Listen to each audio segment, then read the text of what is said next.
원래 마지막은 그 가나 혼인잔치에도 마지막에 진짜 좋은 거 나왔죠. 그래서 정말 그렇습니다. 오늘 제가 이 지성소 시대의 영원한 복음 이 주제를 가지고 나왔는데요. 그 성소에서 지성소 가면 하늘 땅끝이잖아요. 갈 데가 없죠. 이 성소 제도에 관해서는 정말 여러 가지로 우리가 귀한 교훈을 받을 수 있는데, 예를 들면은요, 진리의 이해에 있어서 최고의 수준에 가는 것입니다.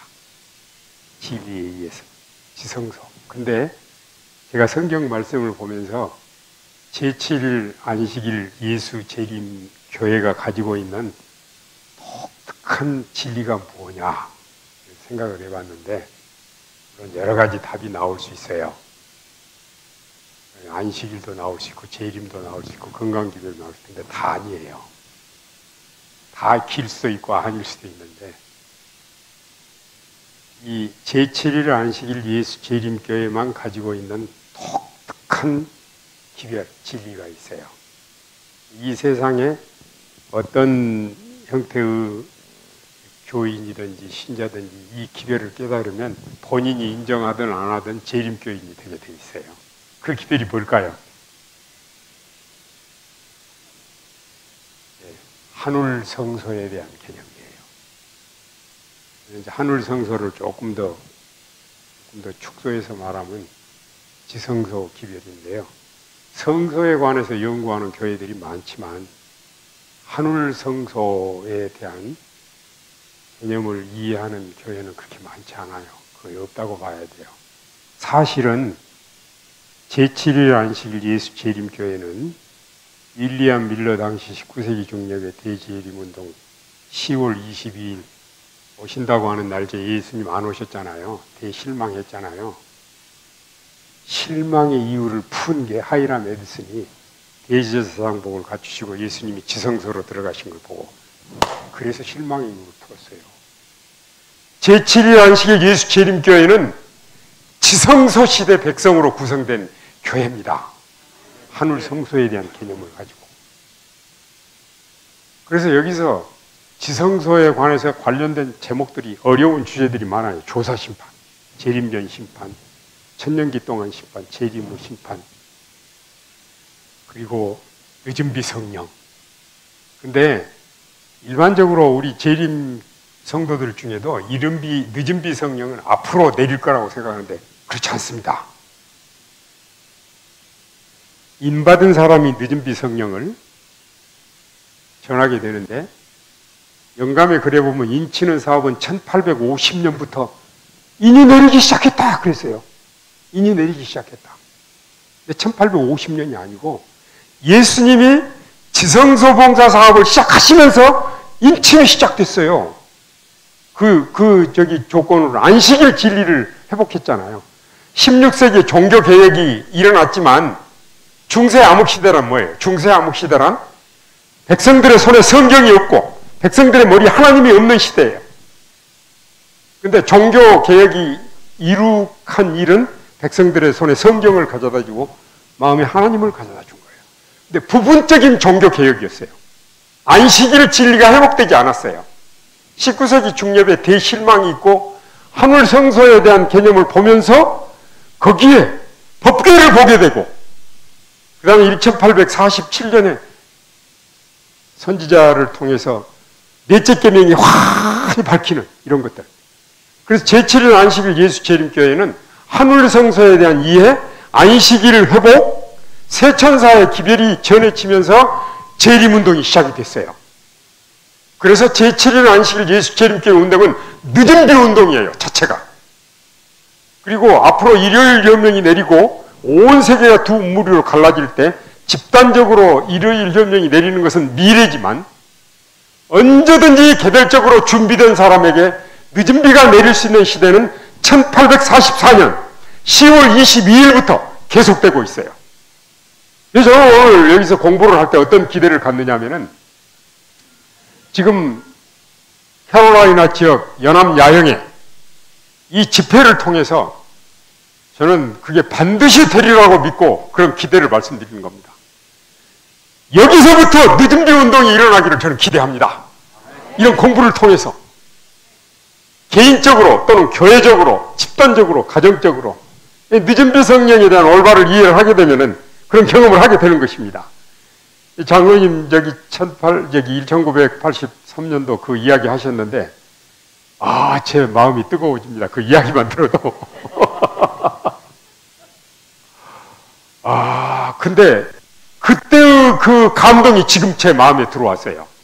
여기서 여러분들을 모시고 지금 이제 공부를 하면서 대단히 중요한 공부입니다. 제가 이 지성소와 관련된 강의를 여러 편 준비했어요. 조사심판과 관련된 강의를 여러 편 준비를 해가지고 이게 기회가 되면 전하게 되는데 오늘 여러분들에게 그 중에 하나를 지금 말씀을 드리는 겁니다. 보겠습니다. 이제 다 같이 한번 성경 말씀 읽을까요? 또 보니 다른 천사가 공중에 날아가는데 땅에 거주하는 자들 곧 모든 백성에게 저를 영원한 복음을 가졌더라. 윌리엄 밀러가 성경을 성경으로 연구를 하는 역사주의 해석법으로 성경을 연구하다가 창세기부터 쭉 연구하다가 다니엘서 8장 14절에서 걸렸죠. 그래서 연일 원칙을 적용하고 재림일자를 정했습니다. 첫 번째, 봄에 안 오셨어요. 그리고 또 가을로 10월 22일 예수님 재림하신다고 했다가 됐어요. 예언 연대 해석은 맞았습니다. 사건에 대한 오해가 있었어요. 다니엘서에서 인자 같은 이가 하늘 구름을 타고 예적부터 항상 계신 자에게 나아가는데 이 땅으로 오는 걸로 생각한 거예요. 예적부터 항상 계신 자에게 나아가는 건 뭐예요? 하늘 성소에서 지성소로 옮겨가는 거죠. 이런 사건에 대한 오해로 대실망이 있었어요.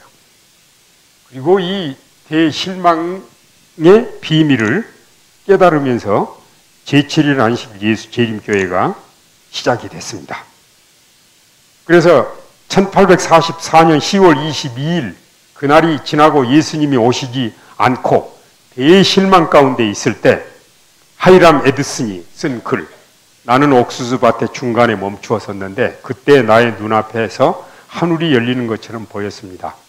나는 지난 10월 22일에 하늘 대제사장 되시는 그리스도께서 하늘 지성소에서 세상으로 내려오시는 광경을 보는 대신에 너무도 분명하게 그분께서 그날에 성소의 두 번째 장막인 지성소로 들어가셔서 봉사하시는 모습을 보았습니다. 이게 이제 그 실망의 이유를 푸는 실마리였습니다. 여러분, 우리가 재림 신도로서 아직 확신이 없고 뭔가 뭔지 모르고 그렇다면 하늘 성소에 대한 연구, 지성소에 대한 연구를 하시면 그 모든 의혹이 풀립니다. 우리가 어떤 시대에 살고 있고 우리가 전하는 기별이 어떤 기별이고 우리가 얼마나 놀라운 특권을 가진 백성이고 얼마나 큰 축복을 받은 백성인가를 깨닫게 됩니다. 저는 이런 생각만 해도 마음이 막 뜨거워집니다. 감동입니다. 정말로 우리에게 주어진 사명이 너무너무 중요합니다. 여기 하나님께서 이 땅에 성소를 베푸실 때 하나님은 나는 너희를 사랑한다. 말로만 사랑하신 게 아니에요. 나는 당신을 사랑합니다 라는 말보다 더 실감 있는 사랑의 표현 방법이 어떤 방법일까요? 시간이 없으니까 제가 계속하겠습니다. 어떤 방법일까요? 나 너하고 같이 있고 싶다. 그래서 성소가 세워진 거예요. 출애굽기 25장 8절 내가 그들 중에 거할 성소를 그들을 일으켜 나를 위하여 짓되. 그리고 하나님께서 말로만 하시고 성소를 베푸시고 거기에 십자가를 탁 세우시고 인간으로 오셨습니다. 인간으로 오신 하나님의 이름이 임마누엘입니다. 내가 너희와 항상 함께 있겠다. 33년 동안만 아니라 영원토록. 하나님의 사랑의 표현입니다. 그래서 하늘 성소 정결 2300 규약까지니 그때 성소가 정결케 함을 이루리라 윌리엄 밀러가 이걸 해석하게 됐는데, 요한계시록 11장 19절에 보면은요, 하늘에 있는 하나님의 성전이 열리니, 계시록 15장 5절에 하늘의 증거 장막의 성전이 열리니 그랬는데요, 11장에 나오는 성전이 열리는 것은 예수님이 지성소 봉사를 위해서 들어가시기 위함이고, 15장 5절에서는 마치고 나오시는 장면인데, 우리가 지금 이 순간에 있습니다. 예수님께서 지성소 봉사를 마치시고 나오기 직전의 순간에 있습니다. 지금 예수님이 지성소 봉사를 계속 하시고 계십니다. 이 증거 장막의 성전이라고 나왔어요. 히브리서 10장 19절 20절에 우리가 예수의 피를 힘입어 성소에 들어갈 담력을 얻었나니 그 길은 우리를 위하여 휘장 가운데로 열어놓으신 새로운 살 길이요.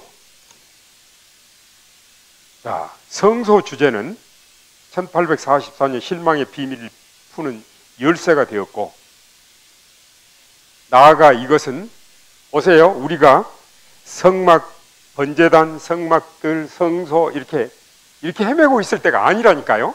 지금 어디로 가야 돼요? 지금 우리가 어디로? 지성소 가면 더 갈 데가 없어요. 말하자면 하나님께서는 1844년 10월 22일 이후로 하나님의 백성들이 인간으로서 이해할 수 있는 진리의 최고의 수준까지 이해하기를 원하십니다. 이 하나님에 관한 완벽한 진리, 확실한 진리를 깨닫는 게 임받는 경험입니다. 이 지성소 시대입니다. 지금은 인간이 도달할 수 있는 진리의 최고의 수준까지 열려 있습니다. 거기까지 오기를 기대하십니다. 어린 양이 어디로 인도하든지 따라가는 사람들은 예수님을 따라서 지성소에 들어가야 됩니다. 실제로가 아니라 진리의 이해에 있어서, 믿음의 확신에 있어서. 우리가 거기에 들어가지 않으면 흔들립니다. 핍박에 무너지고 여러 이설에 흔들리고 그렇습니다. 인받는 거라고 하는 것은 어떤 눈에 보이는 표식이 아니라 진리의 뿌리를 내려서 지적으로나 영적으로나 더 이상 흔들리지 않게 되는 상태. 어떤 핍박에도 어떤 이설에도 흔들리지 않고 하나님에 대한 사상이 생활화되고 품성이 된 사람, 이게 인받은 사람입니다. 이런 사람에게 느님비 성령이 내립니다. 그리고 그런 사람들을 통해서 하나님께서 하나님의 능력으로 이 복음 사업을 마치실 것입니다. 얼마나 놀라운 기별입니까? 이런 기별을 전하면 신바람 나죠. 진짜로 신바람 납니다. 밥 안 먹어도 삽니다. 자, 여기 다니엘서 7장 13절, 내가 환상 중에 보니 인자 같은 이가 하늘 구름을 타고 와서 옛적부터 항상 계신 이에게 나아가 그 앞으로 인도되네. 이거예요. 이거를 오해한 거예요. 이 땅으로 오시는 걸로 생각을 한 거예요. 그리고 여기 계시록 11장 19절 아까 읽은 대로 2300주야 예언 끝에 예수님께서 하늘 지성소 봉사를 시작하셨습니다. 그리고 머지않아 이 지성소 봉사를, 여기에 대한 이제 2300주야 예언 해석이고요. 제가 어렸을 때 2300주야 공부를 하면은 알 듯 말 듯 뭔가 그리고 제일 재미없는 공부였어요. 2300주야 뭐 아닥사스다왕 7년에 뭐 이렇게 성전 중건정이 내리고 또 71회로 기회를 전하고 또 62일회가 있고 또 일주가 있고 뭐 또 이렇게 하고 일회의 절반에 뭐 제사와 예물을 금하고 알 듯 같고 모를 것 같고 제일 재미없는 공부였어요. 근데 어느 날 제가 2300주야 예언의 중심에 십자가를 본 뒤로 이게 이보다 더 소중한 기별이 없다는 걸 깨닫게 됐어요. 2300주야의 핵심은 십자가입니다. 십자가예요. 제가 이제 이런 문제에 대해서는 시간이 충분하지 않아서 다 공부할 시간이 없네요. 근데 1844년은 터닝 포인트, 시대의. 1844년 이전은 올드 월드, 1844년 이후에는 뉴 월드. 어떻게 차이가 나느냐? 예수님의 성소봉사, 지성소봉사. 1844년 이전에는 중심이 십자가예요. 1844년 이후에는 십자가의 재발견이에요. 죄의 용서, 도말, 이른비 성령, 늦은비 성령, 일반적인 인침, 특별한 인침. 저는 이렇게 개인적으로 구별을 해봤어요. 근데 여러분, 시기로는 1844년 이후에 있는데 진리에 대한 우리의 이해와 생각은 1844년 이전에 있을 수 있어요. 아직도 월드에 속할 수 있어요. 빨리 뉴월드로 오셔야 돼요. 빨리 뉴월드로 오시는 방법은 어린 양을 따라서 지성소에 들어가는 거예요. 지금은 지성소 시대예요. 지성소 시대. 아직 성소에서 맴돌거나 번제단에서 맴돌면 안 돼요. 지성소로 가야 돼요. 지성소에서 우리 주님께서 무엇을 하시는가를 깨닫는 것이 필요해요. 지성소 시대란 늦은비 성령 시대예요. 왜냐하면 인치는 사업이 이미 시작이 됐어요. 계시록 7장 1절로 4절. 인을 상징하는 안식일 계명이 실망 이후로 회복이 됐어요. 인받은 사람들이 전하는 마지막 초청의 메시지가 새 천사의 기별인데, 새 천사의 기별은 창조주 하나님을 기억하라는 거예요. 짐승의 표를 받지 말라는 기별이에요. 안식일 진리와 다 연결이 돼 있어요. 그리스도께서 승천하신 후 하늘 성소에서 봉사하시다가 2300주야 예언 끝인 1844년 10월 22일 지성소 봉사를 시작하셨어요. 지성소 백성이란, 제가 이렇게 정의를 한번 만들어 봤습니다. 다른 책에 나오는 정의가 아니에요. 그냥 제가 성경을 연구하면서 종합적으로 이렇게 만들어 봤어요. 신앙 체험에 있어서 예수님을 따라 지성소에 들어가는 자들이며, 진리의 이해, 세계 복음화 사업, 안식일 개혁, 교육 개혁, 건강 개혁, 품성 변화 등에 있어서 가장 높은 이상을 오직 믿음으로 실현하는 자들. 이게 엘리야의 사업입니다. 이게 셋째 천사의 기별입니다. 이 기별을 하나님께서 온 세상에 전하시기를 기대하십니다.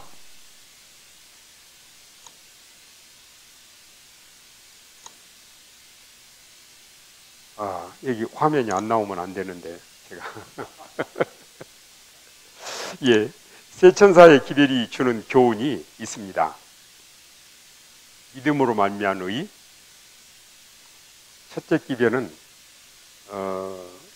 인간을 자랑하지 말라. 둘째 기별은 인간 중심의 신앙에서 벗어나라. 이거는 새 천사의 기별을 믿음으로 말미암아 얻는 의의 기별로 지금 이해를 들어서 설명드리는 겁니다. 셋째 천사의 기별은 자아 숭배를 그치라. 그래서 새 천사의 기별은 14장 6절에 온 세상에 전할 영원한 복음이라고 그랬어요. 새 천사의 기별은 믿음으로 말미암는 의의 기별이에요. 근데 지금까지 우리가 새 천사의 기별을 전할 때 강조점을 그리스도에다 두지 않았어요. 첫째 천사의 기별은 심판에다 뒀어요.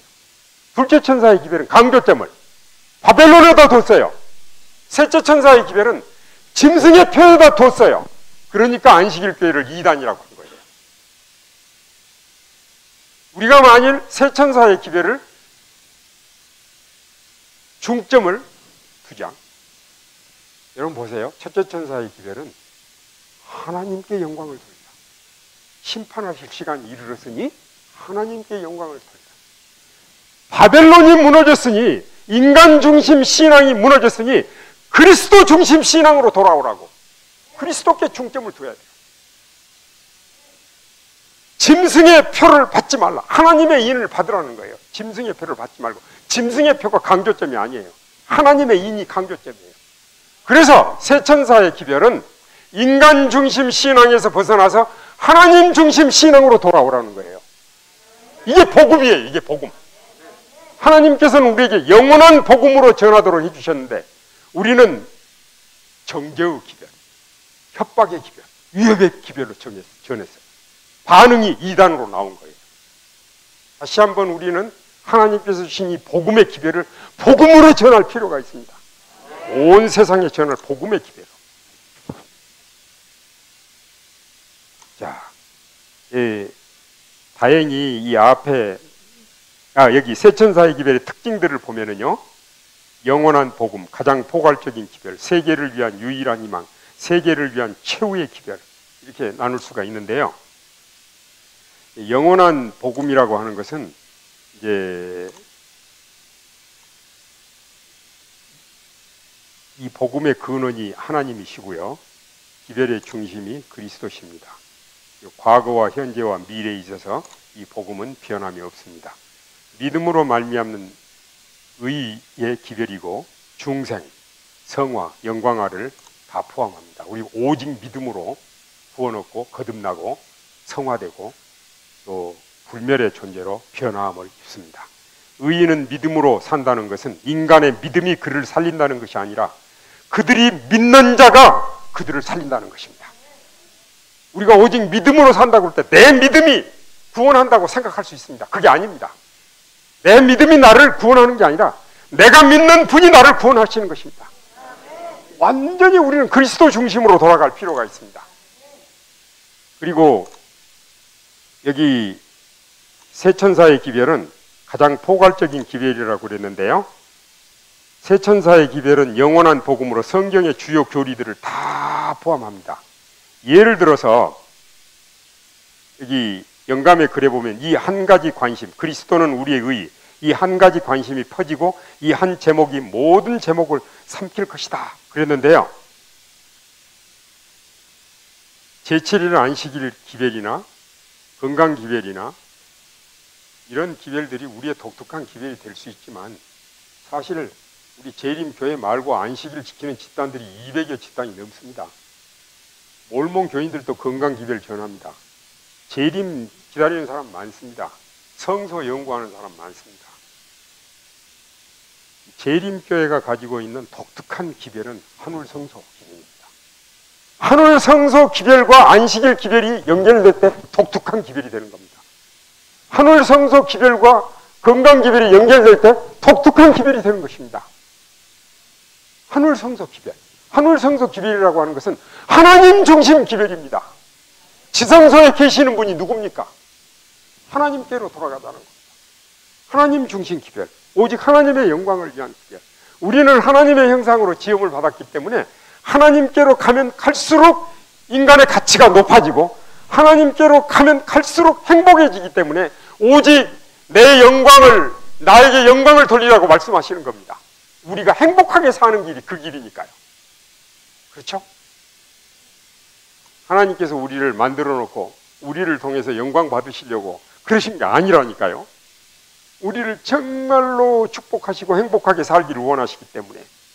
그래서 셋째 천사의 기별은 지성소 기별이며 우리를 가장 밝은 진리의 빛 가운데로 들어가게 합니다. 그리고 세계를 위한 유일한 희망이라고 그랬는데 셋째 천사의 기별은 마치 멸망하여 가는 세상의 구원을 위하여 하나밖에 없는 소망처럼 증거되어야 한다. 그렇게 했고요. 이 가장 중요한 이 주제는 첫째, 둘째 천사의 기별을 포함한 셋째 천사의 기별이다. 사실 제7일 안식일 예수 재림교회 운동은 셋째 천사의 기별입니다. 그런데 여기 보시면 셋째 천사의 기별은 첫째, 둘째를 다 포함한다고 그랬어요.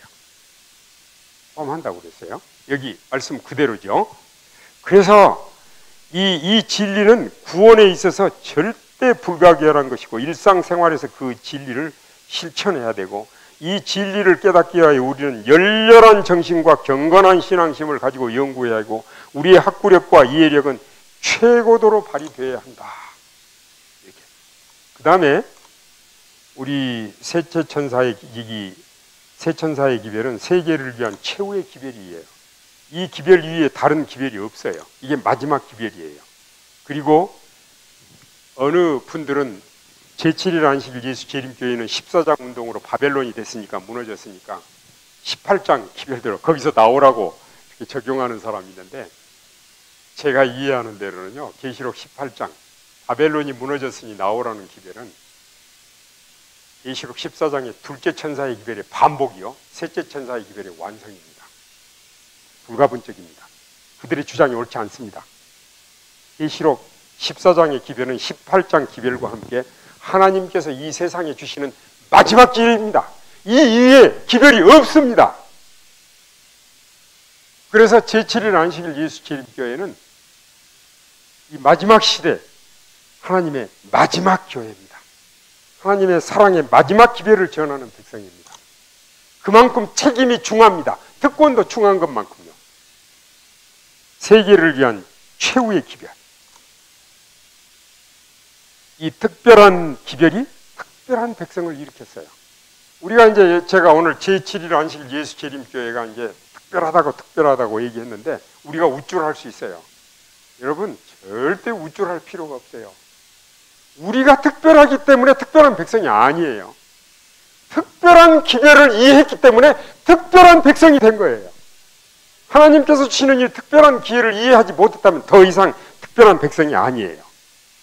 그래서 이것은 큰 소리로 이렇게 주어진 것이라고 하는데 이 큰 외침이라고 하는 것은 늦은비 성령의 외침을 말을 합니다. 그리고 하나님께서 이 기별이 얼마나 긴급하고 필요하다는 것을 보여주시기 위해서 요한계시록 6장에 보면 재림의 징조들을 순서대로 보여주셨어요. 이렇게 강력한 지진이 일어나고 해가 어두워지고 달이 빛빛같이 변하고 별이 소나기가 떨어지는 것처럼 리스본 대지진 1755년 11월 1일 그리고 해가 어두워졌어요. 1780년 5월 19일 그리고 그날 저녁에 만월인데 달이 빛빛같이 됐어요. 이것을 우리가 일식, 월식 여러 가지로 설명할 수 있지만 그 다음에 1833년 11월 3일에 유성의 소나기가 내렸어요.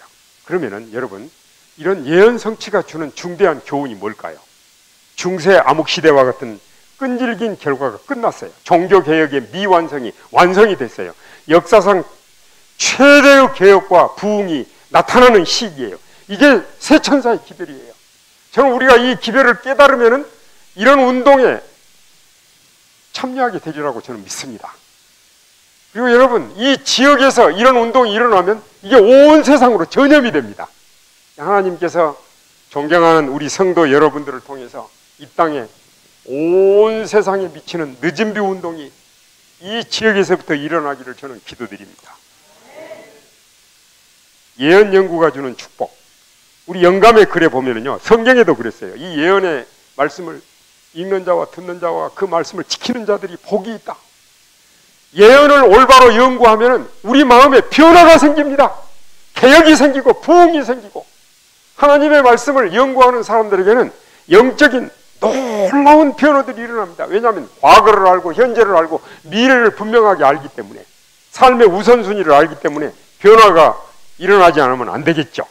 지성소 백성의 체험, 인류 역사상 가장 밝은 진리의 빛을 따라 산다. 믿음으로 말미암는 의의 체험으로 계속적인 승리의 생애를 살게 된다. 자, 이게 서로 같이 읽는 게 좋겠네요. 제가 까만 글씨를 읽을 테니까 여러분이 파란 글씨를 읽어주세요. 인류 역사상 가장 밝은 진리의 빛을 따라 산다.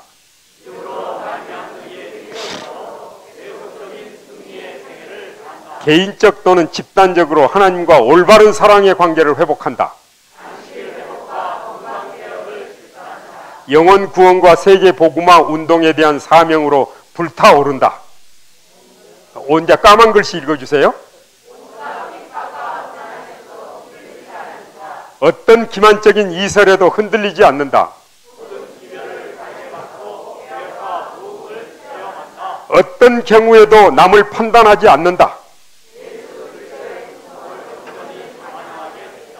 늦은비 성령의 큰 외침에 참여한다. 예, 지성소 백성의 경험을 이렇게 요약을 해봤어요. 네, 죽을 인생들에게 선포된 것 중 가장 엄숙한 기별이 셋째 천사의 기별 속에 담겨 있다. 이 죄의 본질에 대해 세상이 어둠 속에 내버려진 채 있어야 하는가? 정말 확신하건대 그렇지 않다. 하나님께서는 당신의 피조물들을 그렇게 취급하지 않으신다. 하나님의 남은 백성은 지구를 셋째 천사의 큰 외침으로 채워야 할 것이다. 이것이 우리 아버지 하나님께서 우리에게 원하시는 기대입니다. 큰 외침, 늦은 비 성령의 외침입니다. 다 같이 말씀 읽겠습니다. 또 다른 천사 셋째 천사와 연합하여 목소리를 높이며 땅은 그 영광으로 환해진다. 빛이 증가한다. 여기에는 위대한 능력이 수반되어 그 황금빛은 온 땅에 거하는 각 방언과 각 족속과 각 나라에 전파된다. 계속해서요. 우리의 기별은 생사가 걸린 기별이다. 큰 것 곧 성령의 나타나심을 기대하는 것은 우리의 특권이다. 자, 여기도 우리 다 같이 읽겠습니다. 이렇게 놀라운 축복을 놓친다면 이보다 더 큰 손실은 없다. 이 기별을 따라 살지 않는다면 우리는 우리 자신을 속이는 자가 될 것이다. 이 기별을 전하지 않는다면 우리는 세계를 속이는 자가 될 것이다. 운명의 운동, 운명의 선택이 바로 우리 앞에 있다. 예수님의 눈에 눈물을 보십시오. 이렇게 안식일 오후까지 모여서 집회하는 교회가 요즘 드물어요. 그런데 연합야영에 이렇게 집회하는 모습 보고 예수님이 쭉 감격해서 눈물을 흘리십니다. 그리고 또 이렇게 기별을 듣는데도 아직 깨달음이 없으면 슬퍼서 눈물을 흘리십니다. 이렇게 인간의 입을 통해서 이 캐롤라이나 지역에서 늦은부 운동이 시작해서 온 땅에 퍼지기를 강력하게 하나님께서 우리에게 말씀하시는데 이거를 여기에 우리가 기대가 못 미치면 하나님이 너무 가슴 아파하십니다. 여러분, 이제 제가 오늘 마지막 화면 나왔습니다. 이거를 읽고 오늘 공부를 마치도록 할게요. 자, 오늘 이 시간 다 같이 읽겠습니다. 결정적으로 하나님께 돌아가자. 부흥의 길이 곧 살아남는 길이다. 이 부흥이 여기서 일어나지 않는다면 어디서 일어나겠는가? 지금이 아니라면 언제이겠는가? 여러분이 아니라면 누구이겠는가? 일어나 머리를 들라. 너희 구속이 가까웠느니라. 존경하는 여러분, 우리 하나님께로 돌아갑시다. 예, 우리 어제 저녁부터 오늘까지 여러분과 함께 성령에 관해서 연구한 시간들이 너무 행복했습니다. 여러분, 우리 정말 빨리 하나님께서 우리에게 주신 뜻을 깨닫고 우리 그릇이 하나님을 향하여 세워지고 성령의 충만함을 입어서 빨리 이 땅에 사업 마치고 우리 예수님이 마련해 주신 맨션 서블라임 우리를 기다리고 있습니다. 아름다운 거처가 우리를 기다리고 있습니다. 거기 빨리 가시죠. 더 이상 머무르시지 마시고 여기 빨리 가셔서 영원한 세월을 통하여 하나님을 알아가는 새로운 기쁨이 계속되는 그곳에서 마음껏 하나님을 찬양하면서 정말 하나님께 영광을 돌리는 것이 무엇을 뜻하는 것이 이해하는 그날이 속해 오게 되기를 간절히 바랍니다. 감사합니다.